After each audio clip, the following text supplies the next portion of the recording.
আজ আমরা দেখেছি একটি রাজনৈতিক দলের নেতা পরিষ্কারভাবে নারীদেরকে কিভাবে অসম্মানিত করেছে, তাদেরকে খারাপ ভাষা দিয়ে অসম্মানিত করেছে। প্রিয় ভাই বোনেরা, আমাদের নবী করিম সাল্লাল্লাহু আলাইহি সাল্লাম, উনার যে স্ত্রী ছিলেন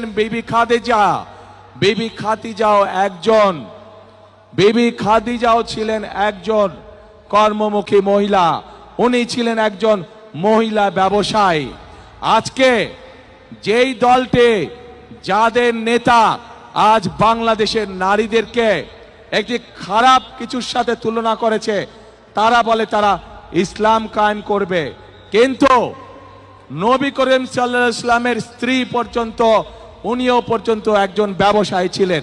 তাহলে আজকে কোথায় গিয়ে দাঁড়ালো বাংলাদেশের নারী সমাজ তথা তাবৎ পৃথিবীর নারী সমাজকে কিভাবে অপমান করা হলো।